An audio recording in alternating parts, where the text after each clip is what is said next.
أشهد أن لا إله إلا الله وحده لا شريك له وأشهد أن محمدا عبده ورسوله أما بعد فأعوذ بالله من الشيطان الرجيم بسم الله الرحمن الرحيم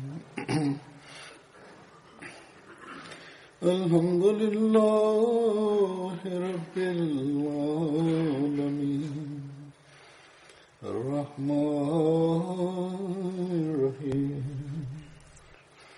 مالك يوم الدين إياك نعبد وإياك نستعين اهدنا الصراط المستقيم صراط الذين أنعمت عليهم غير المغضوب عليهم ولا الضالين.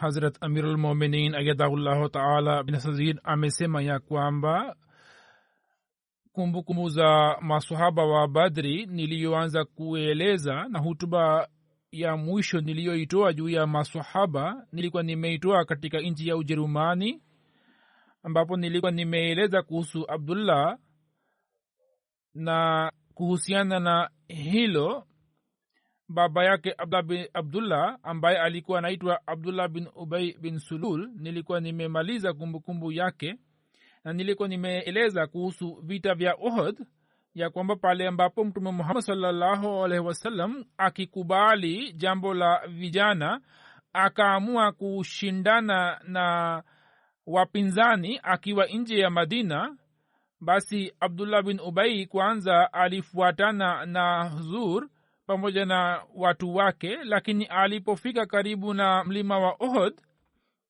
akibadilika na pamoja na watu wake wapatao 300 akarudi Madina akisema ya kwamba Mtume Muhammad sallallahu alaihi wasallam hakukubali ushauri wangu, na katika Madina, yani akiwa Madina, akibaki kwenye Madina hakupigana na wapinzani kama nilivyotaka mimi.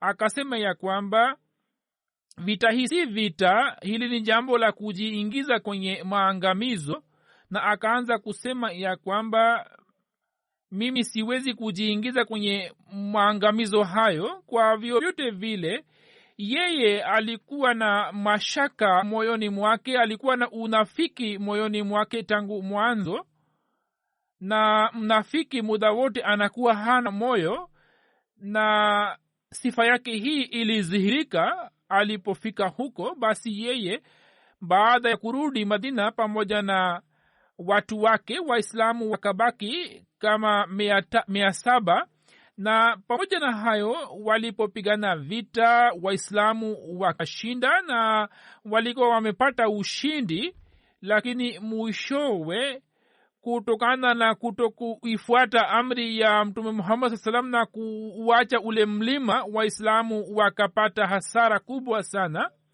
Na baada ya kutokea hali hiyo, hulka za Abdullah bin Ubay bin Sulul na kivipi yeye alionyesha uso wake mwingine, na kivipi na kwa njia gani yeye aliendelea kuongea mambo ya kukejeli kwa Waislamu, nitaeleza maelezo yake humo. Kukubali Uislam kwa Abdullah, na wakati alipokubali Uislam na mapenzi aliyokuwa nayo Abdullah pamoja na Islam na pamoja na Mtume Muhammad sallallahu alaihi wasallam pia yanadhihirika, na pia inadhihirika ya kwamba yeye, yani huyu Abdullah alikuwa hana wasiwasi wa kumshambulia hata baba yake na kuchukua hatua yoyote dhidi ya baba yake, kuhusiana na hilo kumbukumbu zilizoelezwa katika kitabu cha sira ya khatama nabiyin, jinsi watu walivyoanza kuzihaki na kukejeli. Mirza Bashir Ahmad Saheb anaandika ya kwamba baada ya vita vya Uhud, wale wanafiki waliokuwa wameshikwa na haiba wakapata ujasiri, na Abdullah bin Ubay na watu wake wakaanza kukejeli na wakaanza kufanya istihzai moja kwa moja. Lakini Mtume Muhammad sallallahu alaihi wasallam alikuwa anawakwepa watu hao, na badala ya kuona ya kwamba Mtume Muhammad sallallahu anawahurumia, wao wangejisikia majuto. Lakini watu hao wakaendelea kuzidi katika ujasiri wao na katika mambo yao. Kiongozi mkuu wa wanafiki aitwaye Abdullah bin Ubay bin Sulul, yeye pamoja na upande wa pili mtoto wake, jinsi alivyokuwa anampenda Mtume Muhammad sallallahu alaihi wasallam, mambo hayo yote yanaonekana yanadhihirika katika tukio moja katika mwaka wa 5 wa Hijria, katika vita vya Banu Mustalik. Waliporudi kutoka vita ile ya Banu Mustalik, Mtume Muhammad sallallahu alaihi wasallam alikaa kwa siku chache katika sehemu fulani, na alipokaa katika nyumba ile, tukio moja lilitokea kutoka kwa wanafiki, na ilikuwa karibu ya kwamba Waislamu wenye imani dhaifu waanze kupigana wenyewe kwa wenyewe. Lakini Mtume Muhammad sallallahu alaihi wasallam alikuwa na busara kubwa sana, na kutokana na busara ile na kutokana na nguvu yake yenye sifa ya sumaku, akawaokoa Waislamu kutoka fitna ile. Na tukio lenyewe lilitokea hili ya kwamba mtumishi mmoja wa Umar radhiyallahu anhu, yeye alikwenda kuchota maji kwenye maeneo pale, na wakati huo kutoka mtu mwingine aitwaye Sinan alikuja pale kuchota maji. Watu hao wawili walikuwa hawana elimu, walikuwa mabedui, na walikuwa miongoni mwa watu wasiojua sana, wasio wasomi. Na kule kwenye chemchemi ya maji wakapigana wenyewe kwa wenyewe, na jaja akampiga Sinan, na Sinan akaanza kupiga kelele ya kwamba, eni kundi la Maansar, njoni munisaidie, mimi nimepigwa, nimeshambuliwa. Pale jaja alipoona ya kwamba Sinan amewaita watu wake, basi yeye pia alikuwa bedui, naye akawaita watu wake kwamba, eni wahamiaji, njoni. Sasa wahamiaji na Maansar waliposikia sauti zao, wakaelekea kwenye chemchem ile, na muda si muda mkusanyiko mkubwa wa watu ukapatikana, na ilikuwa karibu ya kwamba baadhi ya vijana mabedui waanze kuwashambulia wengine. Lakini katika kundi lile kulikuwa na baadhi ya watu wenye busara, wahamiaji na Maansar, wakafika kule, nao wakawatenganisha watu mara moja.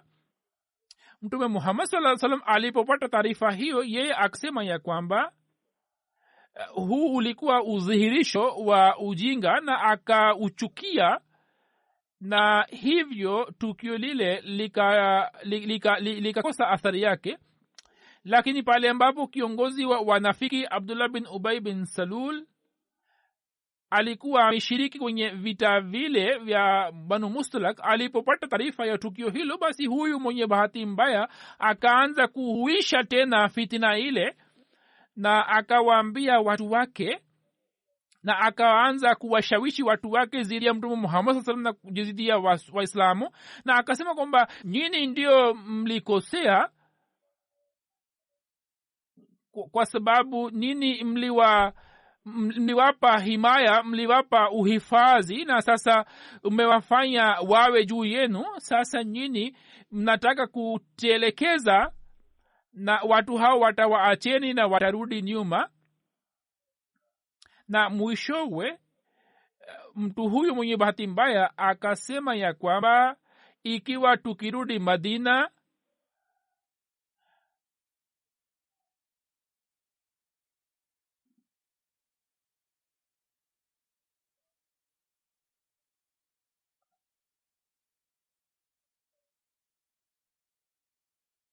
alisema ya kwamba, na pia aya hii imeelezwa ndani ya Qurani tukufu kwamba alisema kwamba ebu angalieni, tutakaporudi Madina basi mtu mheshimiwa au kundi lenye heshima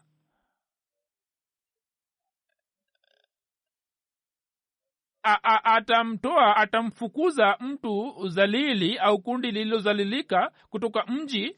Wakati ule mtoto mmoja alikuwa amekaa pale aitwaye Zaid bin Arkam. Yeye aliposikia matusi haya kutoka kinywani mwa Abdullah bin Ubay bin Sulul akakosa utulivu wake, na kwa kupitia baba yake mdogo akamjulisha Mtume Muhammad sallallahu alaihi wasallam ya ebu angalieni ya kwamba watoto walikuwa wana unyofu na ikhilasi kiasi gani, na walikuwa makini muda wote, na walikuwa wanaelewa kwamba jambo gani ni sahihi na jambo gani si sahihi. Hivyo yeye akamwambia baba yake mdogo, na wakati ule Mtume Muhammad sallallahu alaihi wasallam Umar pia alikuwa amekaa pamoja naye. Yeye aliposikia habari hiyo akakasirika sana, akajawa na hasira, na akamwambia Mtume Muhammad sallallahu alaihi wasallam kwamba ewe Mtume wa Mungu, niruhusu ili nikate shingo ya mnafiki huyo. Huzur akasema, Umar, ebu mwache tu. Je, unapenda kwamba watu wajue na habari hii ifike kwa watu ya kwamba Muhammad ana watu wake? Kisha Huzur sallallahu alaihi wasallam akawaita Abdullah bin Ubay bin Sulul na watu wake, na akawauliza kwamba nimesikia habari hiyo, kuna nini kilichotokea? Wote wakaapa kwamba sisi hatujasema lolote. Baadhi ya Maansar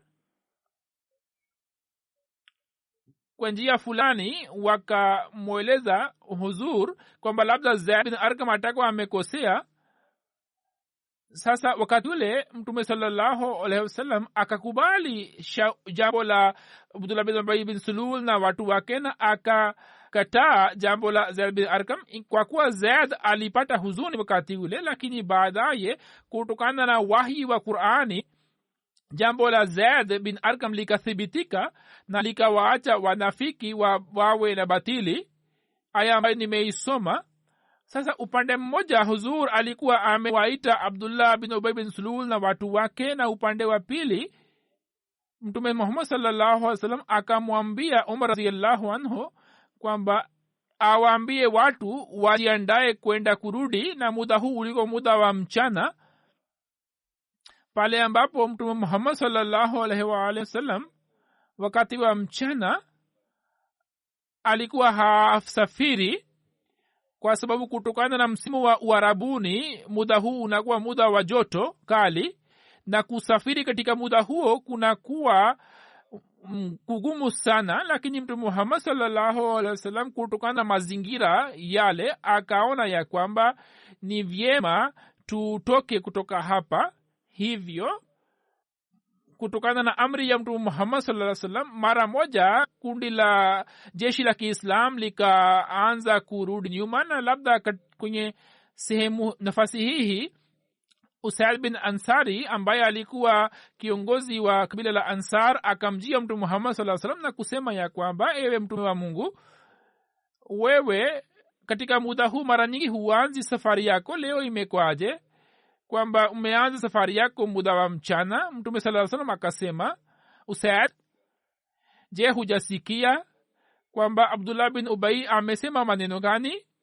Ye anasema kwamba tukirudi Madina basi mtu mwenye heshima atamfukuza mtu zalili. Usaid akasema kwamba ewe Mtume wa Mungu, sawa, jambo hili amelisema, lakini wewe kama unataka unaweza kumfukuza Abdullah, kwa sababu mimi naapa kwa Mungu kwamba wewe ndiwe mwenye heshima na si yeye, huyo ndiye aliyedhalilika. Kisha Usaid akasema kwamba ewe Mtume wa Mungu, wewe unajua kwamba kabla ya ujio wako abdullah bin ubai katika taifa lake alikuwa mwenye heshima na taifa lake lilikuwa limetoa pendekezo la kumfanya huyu kuwa mfalme, lakini kutokana na ujio wako mpango wake ukaharibika, na ndiyo maana moyoni mwake mna husuda.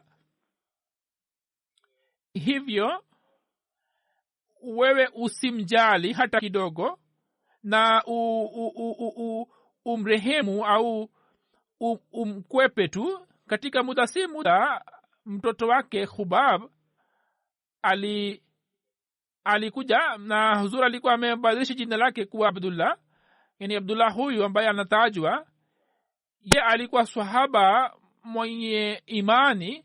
Akamjia Mtume Muhammad sallallahu alaihi wasallam na kusema, ewe Mtume wa Mungu, nimesikia kwamba wewe kutokana na fitina ya baba yangu unataka kutoa amri kwamba huyu auawe. Kama huu ndio uamuzi wako, basi wewe niambie mimi, niamuru mimi sasa hivi nitakuwa nimekata shingo la baba yangu, nitaleta kwako, lakini usimwambie mtu yote habari hii au amri hii, kwani mimi naogopa kwamba labda kutokana na chembe fulani cha ujinga nisije nikamletea hasara kwa yule atakaye muua baba yangu, na licha kutaka radhi ya Mungu nisije nikaingia motoni,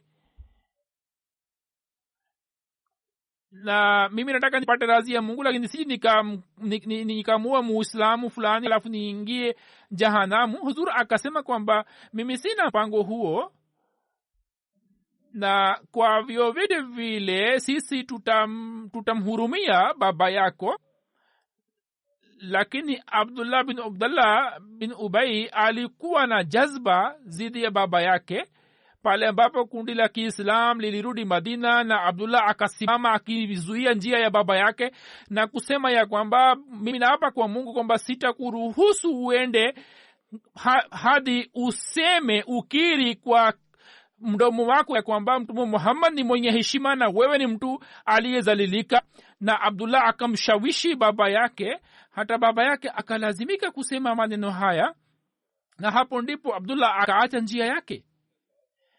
Ibn Saad ameeleza katika kitabu chake tukio hili akisema ya kwamba pale ambapo Mtume Muhammad sallallahu alaihi wasallam akawaamrisha wasahaba kwamba waanze kujiandaa kurudi, basi Abdullah mwana wa Abdullah bin Ubay bin Sulul aitwaye Hazrat Abdullah akaizuia njia ya baba yake na akashtemka kutoka ngamia na kumwambia baba yake akasema ya kwamba maadamu usikiri ya kwamba wewe ni mtu aliyezalilika na Mtume Muhammad sallallahu alaihi wasallam ni mwenye heshima, sitakuacha.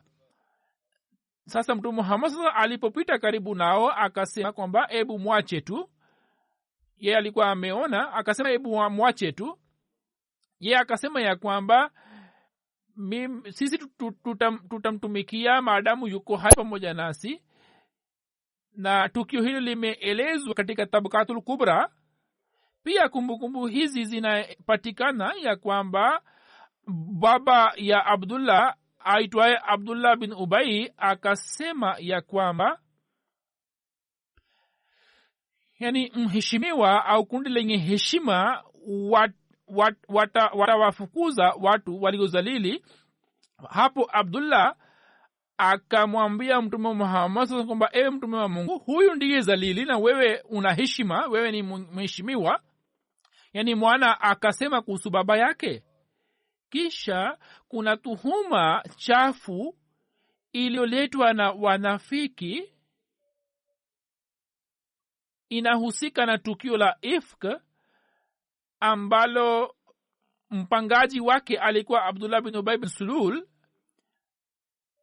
Baada ya kurudi kutoka vita vya Banu Mustalik, tukio la ifk likatokea, na katika tukio lile dhati tukufu ya Bi Aisha radhiyallahu anha ikachafuliwa, na mwanzilishi wa tuhuma hii alikuwa Abdullah bin Ubay bin Sulul. Kuhusiana na tukio la ifk nimekwisha eleza katika mwaka uliopita. Nilikuwa nimeeleza maelezo yote katika hutuba yangu moja, lakini hapo ningependa kueleza machache. sawa na riwaya ya bi aisha raziallahu anha. sitaeleza riwaya nzima, nitaeleza sehemu yake tu. yeye anasema ya kwamba mtume Muhammad sallam alipokuwa anaamua kusafiri kwa ajili safari yake, alikuwa anapiga kura kati ya wake zake, na yoyote ambaye alikuwa anapata haki ya kwenda alikuwa anafuatana naye. Hivyo katika safari hii kura ilipigwa kati yetu, na mimi nilipata zamu yangu nikafuatana naye. Wakati ule amri ya hijab ilikuwa imekusha trimka tayari. nilikuwa nakalishwa kwenye chombo fulani. Kulikuwa na kiti fulani ambacho kilikuwa kimefunikwa na mapazia na kilikuwa kimewekwa juu ya ngamia. Alisema kwamba tukaendelea kusafiri, na pale ambapo mtume Muhammad sallallahu alaihi wasallam alipomaliza vita hii na kurudi nyuma, nasi tukafika karibu na Madina usiku mmoja, akatoa amri kwamba sasa tuondoke. Wakati ambapo watu watangaza kwamba tujiendae kwenda, hata mimi pia nikaanza safari yangu na nikaenda mbele ya wanajeshi. Nilipoenda kujisaidia na nilipomaliza kujisaidia, nikaja kwenye kiti changu. Nilipogusa mwili wangu nikakuta ya kwamba kuna kitu fulani kilikuwa kimepotea, na nikarudi nyuma ili nianze kutafuta. Na wakati huu wale walikuwa wameandaa ngamia yangu na kiti changu, wakabeba kitu kile na wakaweka juu ya ngamia. Wao wakaelewa kwamba mimi nimo ndani yake. Kwa vyovyote vile wakaanza safari, na wakati ambapo jeshi likapita nami nikaipata. Kisha nilienda kwenye mahala pale na nikawaza ya kwamba pale watakapo nikosa basi watarudi hapo hapo. Alisema kwamba mimi nilipoenda pale nikamkuta hakuna mtu pale, na nikawaza ya kwamba pale ambapo watakuwa wameona kwamba ndani yake basi watarudi kwangu. Nilikuwa nimekaa pale, na katika muda huo nikaanza kusinzia, nikapata usingizi. Safwan bin Muattal Sulami Zakwani alikuwa anakaa nyuma ya jeshi ili awezi kuona kwamba labda kuna kitu kimewekwa nyuma, kimeachwa nyuma. Anasema kwamba yeye alirudi siku ile asubuhi na akamkuta mtu mmoja alikuwa amelala. Basi akaja pale kwangu, na yeye alikuwa ameniona kabla ya amri ya hijabu kutrimka. Yeye alipoona kwamba mimi ndiye Aisha, yeye akasoma inna lillah, na yeye aliposoma inna lillah mimi nikaamka. Basi yeye akamkalisha ngamia yake na mimi nikapanda juu yake. Yeye akashika lijamu ya ngamia yule na akaanza kuelekea kusafiri. Na alipofika karibu na kwenye jeshi lile, muda ule watu walikuwa wamepumzika mchana. Kisha anasema ya kwamba yule aliyetarajiwa kujihilikisha akajihilikisha, na Abdullah bin Ubay bin Sulul ndiye aliyekuwa mwanzilishi wa tuhuma hiyo. Anasema kwamba tukafika Madina na mimi nikaugua, na watu waliendelea kuzungumza kuhusu tuhuma ile. Na katika ugonjwa huu mimi sikuweza kujua, lakini jambo hili lilikuwa linatia kwenye mashaka ya kwamba nilikuwa sioni ile huruma kutoka Mtume Muhammad sasa ambaye nilikuwa naiona katika siku za ugonjwa wangu. Huzur alikuwa ananijia na kusema asalamu alaikum, kisha alikuwa ananiuliza kwamba una hali gani. Anasema mimi sikujua kwamba kuna tuhuma inaendelea kuongelewa kwenye jamii. Anasema kwamba siku moja nilienda kujisaidia pamoja na mama moja, yeye akaniambia habari hii. Niliporudi nyumbani, basi Mtume Muhammad sasa akanijia na akasema asalamu alaikum, na kusema kwamba we una hali gani. Nikasema kwamba mimi naomba niende kwa wazazi wangu. Yeye akaniruhusu, mimi nikaenda kwa wazazi na nikamuuliza mama yangu kwamba watu wanaongea nini. Yeye akasema, binti yangu, mwanangu, usijiingize kwenye maangamizo kutokana na jambo hilo, utulie tu. Watu wana tabia ya kuongea, ndio maana wanaongea. Nikasema subhanallah, watu wanaongelea habari hii. Anasema kwamba usiku ule nikaukaa katika hali hii kwamba machozi yaliendelea kutiririka machoni mwangu na sikupata usingizi. Kwa vyovyote vile mambo ya tuhuma hii yakaendelea kuongelewa, na baadhi ya maswahaba wakashauriwa. Huzur akawashauri, akafanya mashauriano pamoja na baadhi ya maswahaba. Na siku moja anasema ya kwamba Mtume sallallahu alaihi wasallam alimuita Barira ambaye alikuwa mtumishi wa Bi Aisha. Akasema, Barira, je, wewe umeona aibu yote katika tabia ya Bi Aisha ambaye inakutia kwenye mashuku? Barira akasema kwamba hapana, la hasha, hakuna jambo ambalo nimeliona katika Bi Aisha. Akasema, naapa kwa Mungu yule ambaye amekutuma kwa haki, mimi sikuona jambo lolote katika tabia ya Aisha ambayo liwe aibu kwake. Na habari ambayo nimeiona ni hii tu ya kwamba huyu bado ni msichana, ana umri mdogo na anapata usingizi. Wakati mwingine mbuzi anaingia nyumbani na anakula ule unga. Yani huyu ni msichana ambaye anapata usingizi zaidi tu, na hakuna jambo jingine zaidi ya hayo. Siku ile Huzur aliposikia habari hii akawaambia maswahaba zake na akawaeleza kuhusu Abdullah bin Ubay bin Sulul.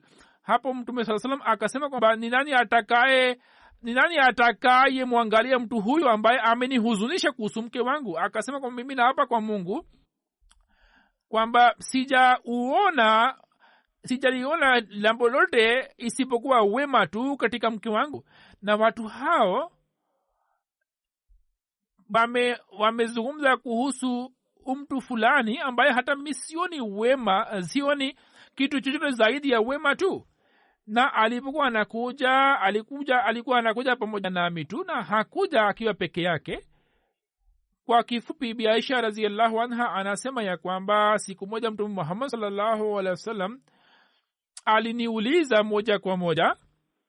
Mimi nikasema kwamba mimi nimekwisha jua kwamba mmelisikia jambo ambalo watu wanaliongelea, watu wananituhumu. Ikiwa mimi niseme kwenu kwamba mimi sijafanya dhambi lolote, na Mungu anajua kwamba kwa kweli mimi sina hatia, nini hamtaelewa, hamtaamini. Lakini kama nikiri, kwa kuwa ingawaje Mungu anajua kwamba mimi sijafanya dhambi lolote, sijatenda dhambi lolote, lakini nini mtanichukulia kama mkweli? Kwa sababu jambo hilo limeenea kati ya watu, na maswahaba pia wanaendelea kuongelea habari hii. Kisha akasema ya kwamba mimi nasema kwa kuapa kwa Mwenyezi Mungu kwamba mimi si kuti mfano zaidi ya mfano ule wa baba wa Yusuf aliyesema ya kwamba ni subra tu iliyo nzuri, na Mwenyezi Mungu ndiye ambaye mtu anatakiwa aombe msaada kutoka kwake. Na habari hii ipo katika sura ya Yusuf. Kisha anasema kwamba mimi nikaenda kwenye kitanda changu na nilikuwa natamani ya kwamba Mungu atatangaza utukufu wangu na atamwambia mtume kwamba mimi sina hatia. Hazrat Aisha radhiallahu anha anasema ya kwamba baada ya hayo, naapa kwa Mungu, niliposema habari hiyo, yeye Huzur alikuwa hakuacha mahala pale pa kukaa, na wakati ule Hazrat Abubakar na mama yake Bi Aisha pia walikuwepo. Anasema ya kwamba hata wazazi wangu walikuwa hawakutoka nje ya nyumba. Katika muda huo Mtume Muhammad sallallahu alaihi wasallam akapokea wahi, na katika wahi alikuwa anapata uchungu mkubwa sana. Wahi ukaanza kumtrimkia, na katika wahi mwili wake ulikuwa unaloa na jasho. Na hali ile ya wahi ilipobadilika, nikamkuta Huzur alikuwa ametabasamu, na jambo la kwanza alilosema lilikuwa hili ya kwamba ewe Aisha, mshukuru Mungu, Mwenyezi Mungu ametangaza utukufu wako. Na akamwambia mama yangu kwamba simama nenda kwa mtume. Mama akasema kwamba nenda kwa mtume. Nikasema kwamba hapana, mimi sitaenda kwake, mimi nitamshukuru Mwenyezi Mungu tu. Mwenyezi Mungu alikuwa ameteremsha ufunuo huo usemao inna alladhina ja'u bil ifki usbatun minkum, inna alladhina ja'u bil ifki usbatun minkum, yani wale walioleta tuhuma ni kundi moja miongoni mwenu. Pamoja na mambo hayo yote, utukufu ulipodhihirika na mtume Muhammad sallallahu alaihi wasallam akatangaza na Qur'ani tukufu, Mwenyezi Mungu akateremsha aya ndani ya Qur'ani tukufu. Bi Aisha alikuwa anasema ya kwamba nilikuwa nawaza kwamba labda Mungu atamwambia mtume kwa njia nyingine. Sikutamani kwamba labda, sikuwa na matarajio kwamba labda aya ya Qur'an itateremka. Habari hii ilipokwisha, lakini tuhuma zikaendelea kuletwa. Lakini pamoja na hayo yote,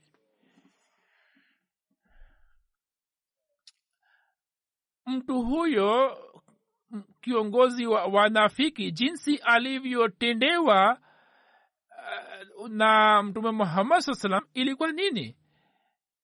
Yani Abdullah bin Ubay bin Salul alipofariki dunia, basi mtoto wake Abdullah akaja kwa mtume akamwomba kwamba asali sala ya jeneza, na pia akamwomba huzur kwamba ampatie shati yake ambayo iweze kutumika kwa ajili ya baba yake kama sanda, na labda kwa njia hii baba yangu atakuwa amesamehewa. Basi huzur akampatia shati lake.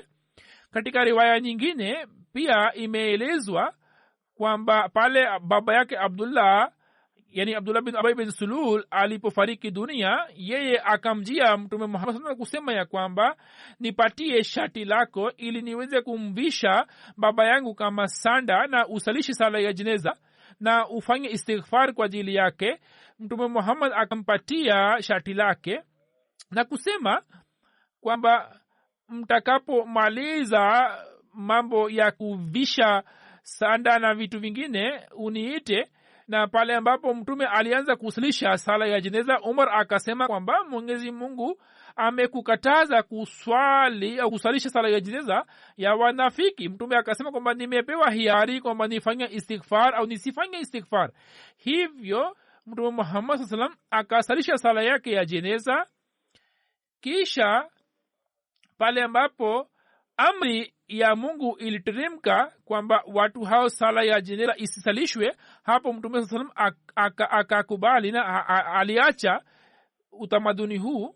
Na pia riwaya hii inasema kwamba mwili wake ulikuwa umewekwa kwenye tabut. Alipofika pale, huzur akamtoa nje na akatia mate kinywani mwake na akafanya maombi na akampatia shati lake. Riwaya nyingine iliyosimuliwa na Jabir bin Abdullah inasema ya kwamba katika vita vya Badr watu waliotekwa wakaletwa na Abbas pia akaletwa. Yeye alikuwa hana nguvu, alikuwa hana nguo. Huzur akamvisha nguo ya Abdullah bin Ubay bin Salul, na Abdullah bin Ubay bin Salul alipofariki dunia, huzur akatoa shati lake ili yeye avishwe. Ibn Uyana anasema ya kwamba yeye alikuwa amemtumikia, alikuwa amemhurumia mtume, na huyu mtume pia akataka ili aweze kumtendea huruma. Lakini riwaya hii kwa kuwa imeelezwa kutokana na Sahih Bukhari, lakini inaonekana kwamba ina kasoro. Mtume Muhammad sallallahu alaihi wasallam alikuwa rahmatul lil alamin, na katika vita ile ya Badr huyu alikuwa si Muislamu, na kama alikuwa ametoa shati lake kwa ajili ya Abbas katika muda huu, huzur alikuwa amemtendea kwa hisani kubwa sana. Hivyo kwa vyovyote vile jambo hili sio peke yake, huzur alikuwa amemtendea kwa huruma. Na katika maoni yangu hayo yote yalikuwa kwa sababu ya mwanawe Abdullah, kwamba mwana ambaye ana ghera ya Uislam katika mambo yote aliweka ghera, alionyesha ghera ya Mtume Muhammad na akaisalimisha imani yake na hakumzuia baba yake. Sasa kwa ajili ya kumpa moyo mtoto huyo, huzur akatoa shati lake na akamvisha baba yake. Hazrat Umar bin Khattab anasema kwamba pale ambapo Abdullah bin Ubay bin Salul alifariki dunia, basi Mtume Muhammad sallallahu alaihi wasallam akaambiwa huzur asalishe sala ya jeneza. Na Mtume sallallahu alaihi wasallam aliposimama, mimi nikaenda kwake na nikasema kwamba ewe Mtume wa Mungu, je, wewe utasalisha sala ya Ibn Ubay? Yeye alikuwa amesema jambo fulani siku fulani, na alikuwa amesema jambo fulani siku fulani, na nilianza kumwambia mambo yale. Huzur akatabasamu na kusema, Umar, ebu acha tu. Na nilipomshawishi sana, Huzur akasema, mimi nimepewa hiari, hivyo nimechagua habari hii, nimechagua jambo hili. Sasa kama niambiwe kwamba nifanye istighfar mara 70 au zaidi, hivyo ye atasamehewa, basi mimi nitafanya istighfar zaidi mara 70. Hivyo Huzur akasalisha sala yake ya jeneza na kisha akarudi. Na muda si muda aya mbili za sura Al-Bara, sura Toba zikatrimka, wala tusalli ala ahadi minhum mata abadan wala takum ala kabre innahum kafaru billahi wa rasulihi wa matu wa hum fasikun. Hivyo wewe usisali sala ya jeneza wa hao na usisimame juu ya kaburi lao, kwa sababu watu hao wamekataa Mungu na mtume wake na wamekufa katika hali hii kwamba walikuwa mafasiki. Hazura alikuwa anasema ya kwamba baada ya hayo mimi kutokana na ujasiri wangu nikastajabu kwamba kivipi niliongea mbele ya Huzur. Ujasiri nilikuwa nimeonyesha mbele ya mtume, na Mungu na mtume wake wanajua vizuri.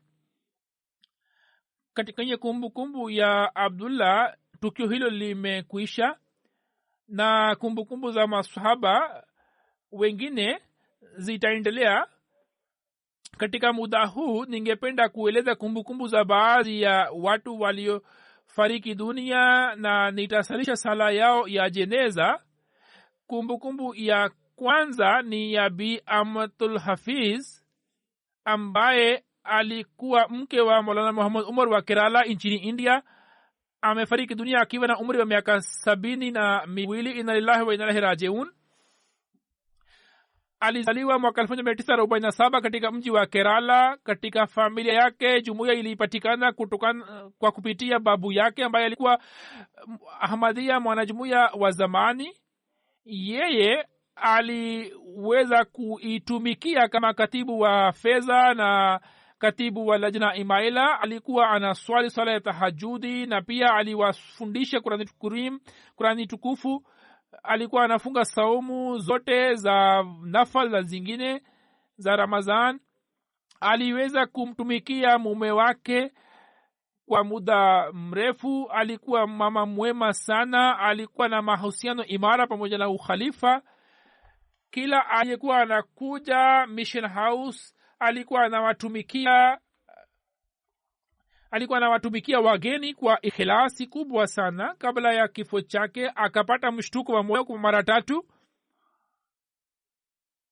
na alipopata mshtuko wa moyo mara ya 3 akamwambia Maulvi Umar Saheb kwamba muda wa kufa kwangu umewadia, umekuja.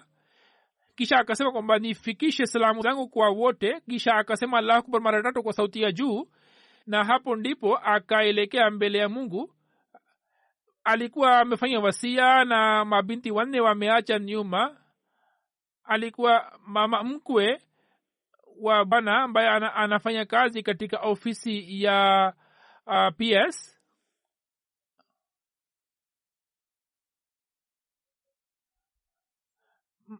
Mheshimiwa Maulvi Muhammad Umar Sahib anaandika ya kwamba katika mwaka 1961 nilikuwa nimeplekwa.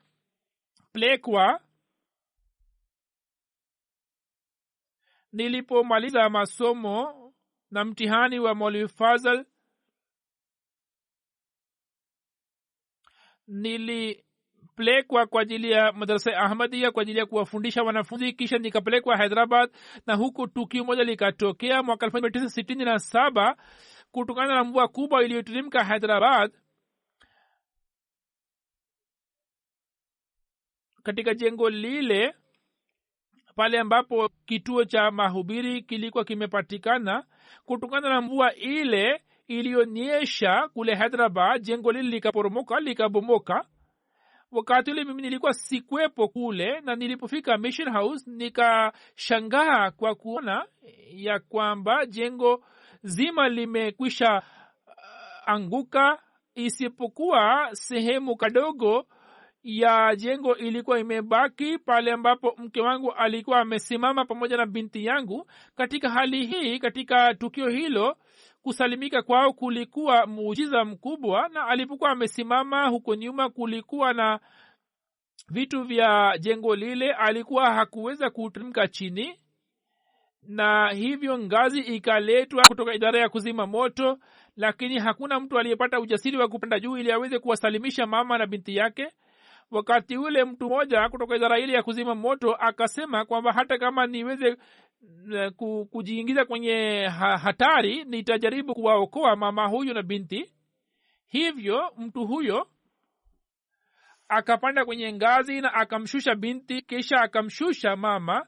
Anasema kwamba hivyo wote wawili wakasalimika, na huu ndio ulikuwa muujiza.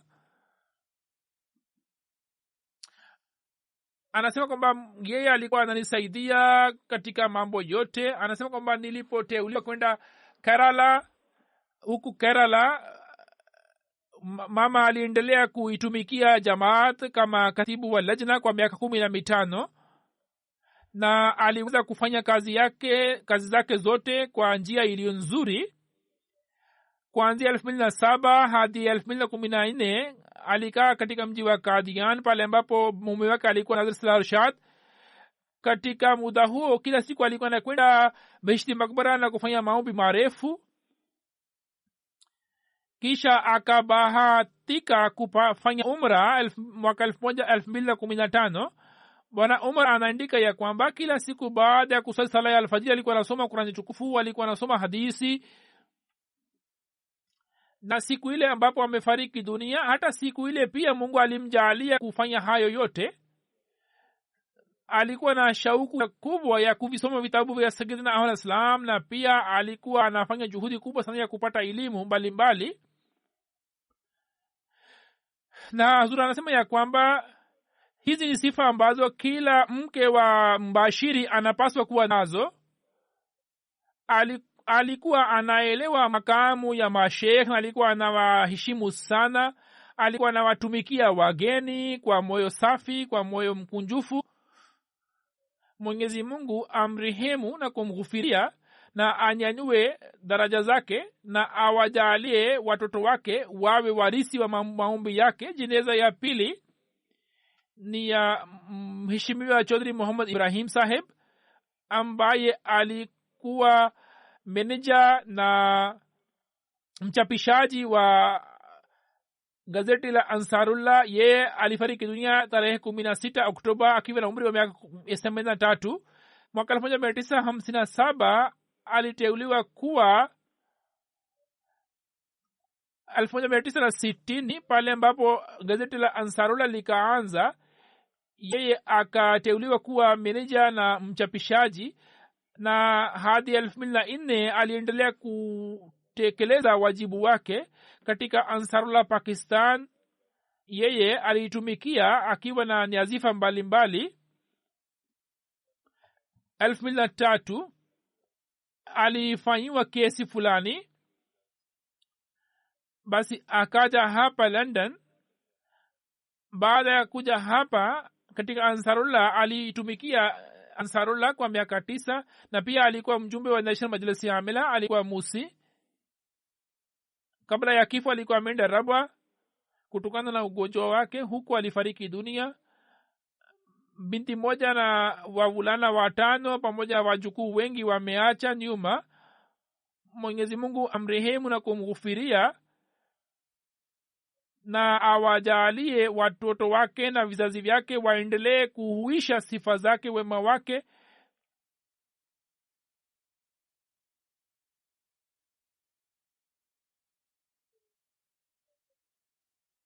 Huyu alipokuwa meneja wa Ansarullah alikuwa na kesi 26, na kwa mwezi moja pia aliwekwa ndani kama asir rahimaullah. Sala ya jinaza ya tatu ni Raja Masud Ahmad Saheb ambaye alikuwa mtoto wa Raja Masud Ahmad Saheb wa Pind Razan Khan, akifariki dunia tarehe 19 Oktoba akiwa na umri wa miaka 79. Inna lillahi wa inna ilaihi rajiun. Katika familia yake jumuiya ilikuja kwa kupitia baba yake ambaye alikuwa Raja Muhammad Ali Saheb ambaye alikuwa Nazir Baitul Mal. Yeye alijiunga na jumuiya kwa kupitia Raja Saheb. Yeye akampeleka kwenye mkutano wa Qadian na huko akafanya bayat.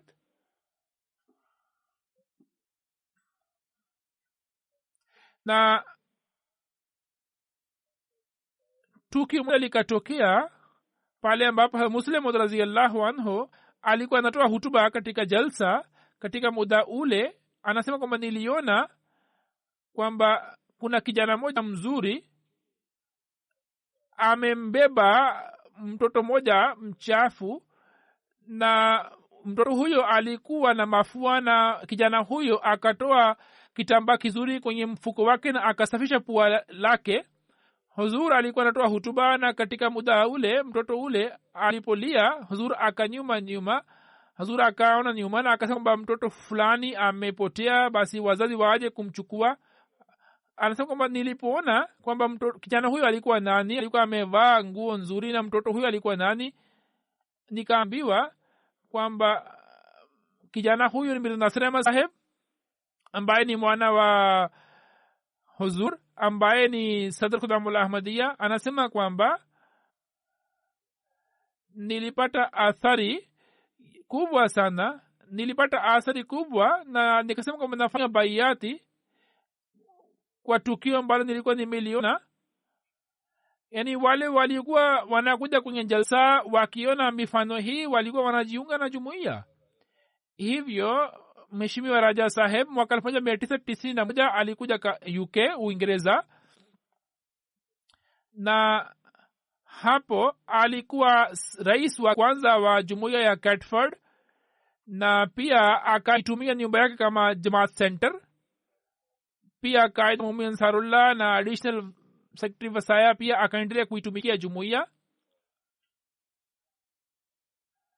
Na pale ambapo nilitangaza kwamba nizamu ya wasia imarishwe, huyu bwana alifanya juhudi kubwa sana na akaimarisha nizamu hii ya Musian. Alikuwa na mahusiano mazito na ukhalifa, alikuwa anawaheshimu viongozi wa jumuiya, alikuwa mwenye uswali sala zote na tahajudi, alikuwa anatoa michango kwa moyo mpana, alikuwa anajitolea sana, alikuwa anawajali wanyonge, alikuwa anawatumikia watu kwa hulka, alikuwa musi. Pamoja na mke wake ameacha binti moja na wavulana wawili huku nyuma. Mwenyezi Mungu amrehemu na amghufirie na anyanyue daraja zake. Katika college tulikuwa tumesoma pamoja na nilikuwa nafahamiana naye tangu muda ule. Yani tulikuwa tumesoma kwa pamoja katika college, tulikuwa tunasoma Urdu kwa pamoja, tulikuwa tunasikaa kwa pamoja. Hata wakati ule yeye alikuwa na sifa nyingi nilikuwa nimeziona. Alikuwa anafanya shughuli zake tu kimya kimya, alikuwa hana utundu kwenye tabia yake. Mwenyezi Mungu anyanyue daraja zake. Allah Baki Sadak Saheb ambaye ni wakili Kalim Rabu anaandika kwamba mtu huyo alikuwa mjasiri mkubwa sana, mwenye ghera. Msikiti wa Jehlam ulikuwa wa zamani, paa ilikuwa chini na hata sakafu yake ilikuwa imeharibika. Baada ya miaka ya 84 hali ilikuwa si nzuri kule Pakistan. Wanajumuiya walikuwa hawaruhusiwi kujenga misikiti yao na walikuwa hawaruhusiwi kufanya ukarabati, lakini Raja Saheb akachukua zima hii ya kufanya ukarabati wa misikiti ule, na pamoja na ushauri wa Mir Saheb akamaliza kazi ile kwa njia nzuri na bila kuzisumbua kuta. Akajenga nguzo na paa ikawekwa kwa hekima kubwa sana, na hivyo huyu marehemu huyu alijitolea sana, pia akatoa muda wake na pia akawashawishi wanajumuiya vile vile. Hivyo msikiti ule ukakarabatiwa na ukawa mpya, na baada ya kuweka lenta kuta zikatolewa nje na kumbi 2 zikatayarishwa za msikiti ule. Jeneza ya 4 ni ya Saleha ambaye alikuwa mke wa Anwar Ali wa Sindh. Huyu vile vile tarehe 1 Oktoba alifariki dunia. Inna lillahi wa inna ilaihi rajiun. Alikuwa mama mjasiri, mwenye ghera, mwaminifu, mwenye kutekeleza haki za Mungu na haki za binadamu. Alikuwa anaswali swala na alikuwa anafunga saumu tangu utoto wake. Alikuwa anatoa mchango, alikuwa na mahusiano imara pamoja na ukhalifa. Baba yake alitoka Iran na kuja Nawab Shah. Wakati ule kile alichokuwa anakipata alikuwa anatoa mchango kutoka fedha ile. Safari moja kiongozi mmoja wa lajna akawaambia lajna Imaila kwamba mchango unaotolewa zaidi ni wa binti huyo, na tukio hili ni kabla ya harusi yake. Binti yake Tahir Muhammad anasema kwamba baada ya kuelewa, Mwenyezi Mungu akamjalia kwa fadhila zake na Mungu akampa moyo mkubwa. Alikuwa mwenye kuwatumikia wanyonge, alikuwa anasema labbaik juu ya kila mpango wa mchango. Alikuwa anaandikisha ahadi yake kubwa. Aliendelea kuitumikia jumuiya kama sadrajna wa Ladkana, na muda wote alikuwa anapokea, alikuwa anapata taarifa kwamba mchango utolewe, alikuwa anatoa vizuri. Alikuwa mjasiri mkubwa sana, mwenye ghera.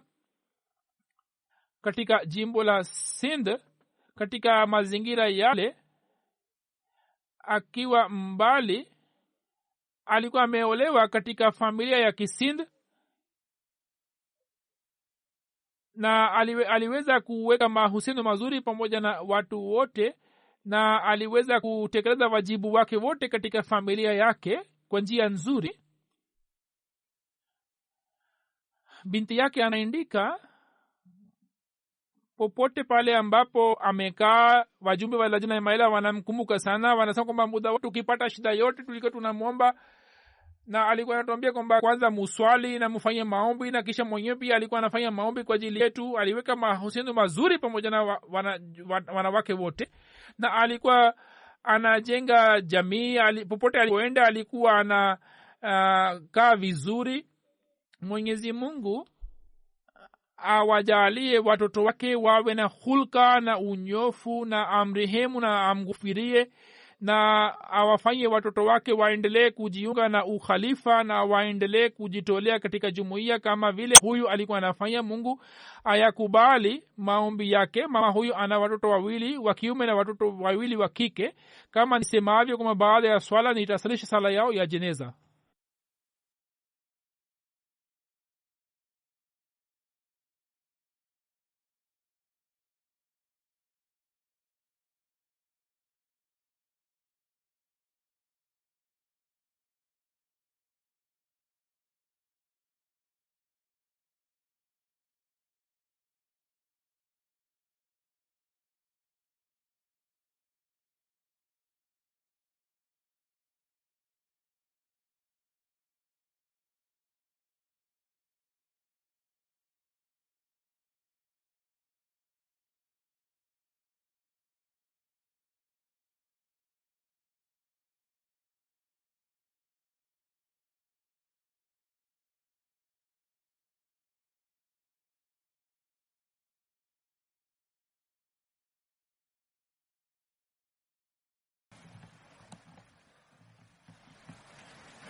الحمد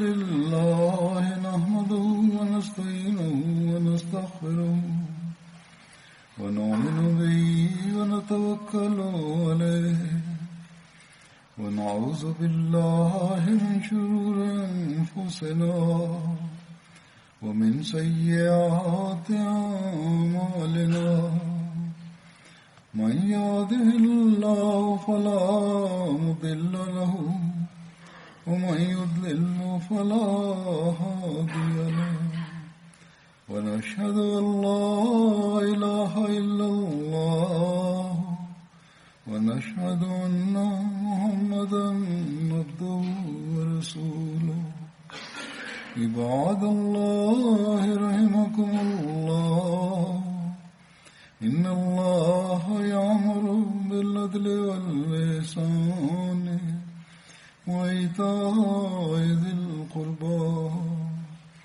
وينهى عن الفحشاء والمنكر والبغي يعظكم لعلكم تذكرون اذكروا الله يذكركم وادعوه يستجب لكم ولذكر الله أكبر